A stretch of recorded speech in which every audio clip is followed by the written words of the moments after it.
pertamanya sebagai presiden pertama di kawasan Sentul pada Minggu malam, Jokowi juga menyoroti reformasi birokrasi di Indonesia. Ya, Jokowi menekankan akan mengambil sikap tegas dengan mencopot birokrat dan lembaga yang menghambat reformasi birokrasi di tanah air. Reformasi struktural agar lembaga-lembaga menjadi semakin sederhana, semakin simpel, semakin lincah.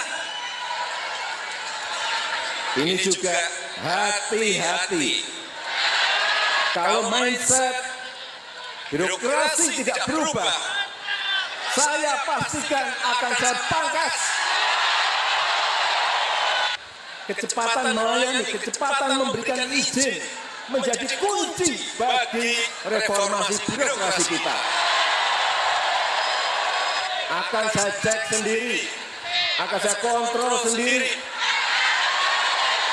Begitu saya lihat tidak efisien atau tidak efektif,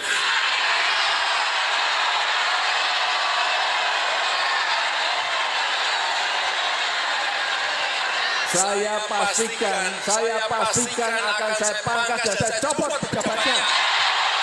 Kalau ada lembaga-lembaga yang tidak bermanfaat dan bermasalah, saya pastikan saya bubarkan.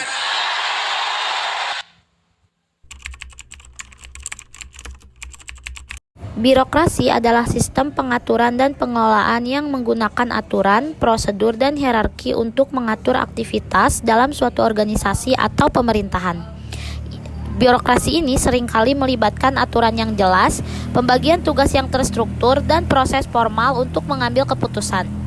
Birokrasi di Indonesia memiliki posisi dan peran yang sangat strategis. Birokrasi menguasai banyak aspek dari hajat hidup masyarakat, mulai dari urusan kelahiran, pernikahan, perizinan usaha, sampai urusan kematian. Masyarakat tidak bisa menghindari dari birokrasi. Ketergantungan masyarakat sendiri terhadap birokrasi juga masih sangat besar. Birokrasi di Indonesia telah mengalami berbagai reformasi untuk meningkatkan efisiensi, transparansi, dan responsivitas terhadap kebutuhan masyarakat. Meskipun masih ada tantangan, upaya untuk terus dilakukan memperbaiki sistem birokrasi demi meningkatkan pelayanan kepada publik.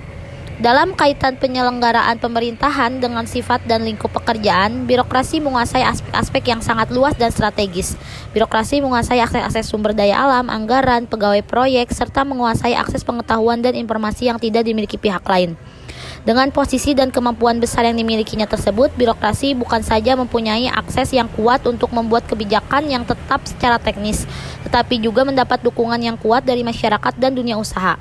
Birokrasi dengan aparaturnya juga memiliki berbagai keahlian teknis yang tidak dimiliki oleh pihak-pihak non-birokrasi seperti dalam hal perencanaan, pembangunan, pengelolaan infrastruktur, penyelenggaraan pendidikan, pengelolaan transportasi, dan lain-lain.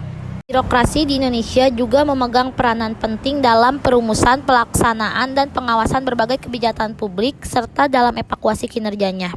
Birokrasi di Indonesia memiliki peran yang cukup besar. Besarnya peran birokrasi ini akan turut menentukan keberhasilan pemerintah dalam menjalankan program dan kebijakannya.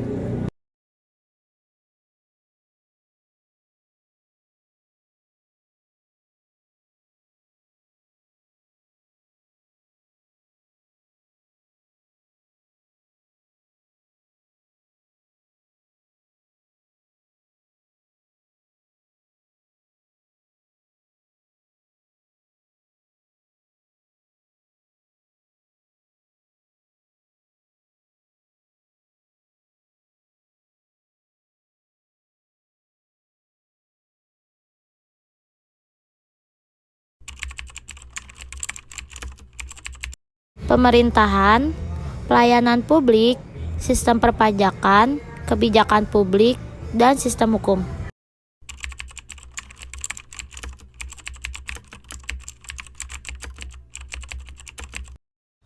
Dan pada kali ini saya akan memaparkan pengalaman saya sebagai warga negara Indonesia yang ikut serta dalam birokrasi, yaitu pada pelayanan publik yang memproses pembuatan dokumen resmi seperti KTP.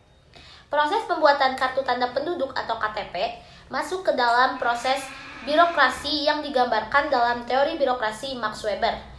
Proses ini melibatkan pemerintahan yang menerapkan aturan, prosedur, dan struktur hierarki yang jelas untuk mengeluarkan dokumen resmi kepada warga negara. Pengaturan yang terstruktur ini bertujuan untuk memastikan identifikasi dan pengakuan resmi status seseorang sebagai penduduk dalam suatu negara, sesuai dengan prinsip-prinsip birokrasi yang didefinisikan oleh Max Weber. Pelayanan publik seperti proses pembuatan KTP yang saya alami pribadi terjadi pada tahun 2020, bulan September, saat saya menginjak usia 17 tahun.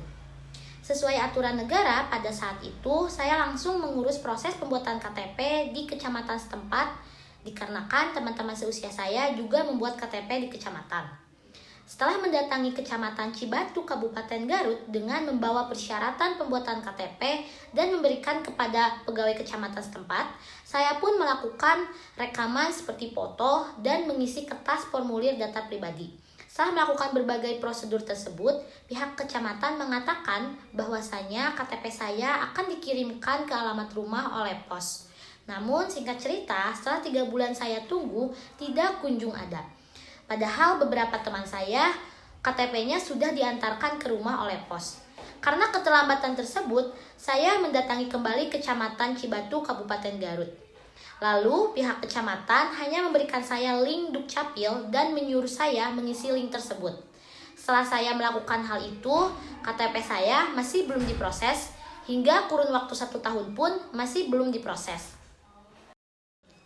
Dan pada kisaran waktu yang lama itu, sudah banyak orang menawarkan jasa calo kepada saya. Tapi saya tidak tertarik, karena pada saat itu menggunakan jasa calo harus membayar kisaran 300-500 ribu. Itu pun masih harus menunggu waktu beberapa lama.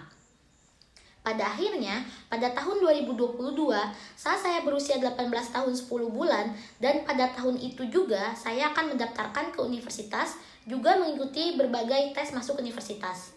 Hingga bulan Juli 2022, saat saya akan melakukan SBMPTN dan membutuhkan identitas KTP, saya kembali memproses KTP yang sudah hampir 2 tahun tidak kunjung diproses. Dan pada kali ini saya juga kembali mengunjungi kecamatan untuk menanyakan. Dan pihak kecamatan ini memberikan informasi kepada saya untuk langsung saja pergi ke Dukcapil Kabupaten Garut.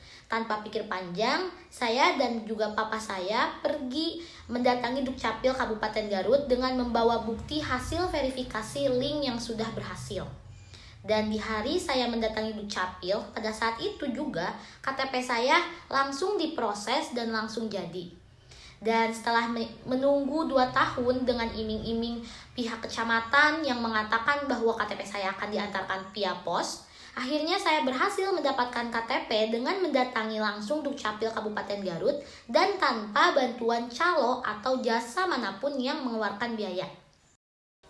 Dari kejadian yang saya alami, kelalaian yang terjadi dalam proses pembuatan KTP oleh pihak kecamatan termasuk dalam ranah birokrasi. Birokrasi mencakup semua proses administratif dan pemerintahan yang melibatkan struktur hierarkis, aturan, prosedur, dan pengelolaan yang terorganisir. Jika terjadi kelalaian dalam proses administratif seperti pembuatan KTP yang saya alami, itu bisa dianggap sebagai bagian dari masalah birokrasi, di mana sistem administratif tidak berjalan dengan baik atau tidak sesuai dengan standar yang diharapkan. Dan apabila teman-teman semua mengalami hal yang sama, langkah pertama yang baik adalah mengajukan pengaduan atau keluhan secara resmi ke pihak berwenang di kecamatan tersebut. Dengan mengunjungi kantor kecamatan dan menyampaikan masalah yang terjadi secara jelas, seringkali pihak kecamatan memiliki prosedur atau mekanisme untuk menangani keluhan terkait pelayanan administratif seperti ini.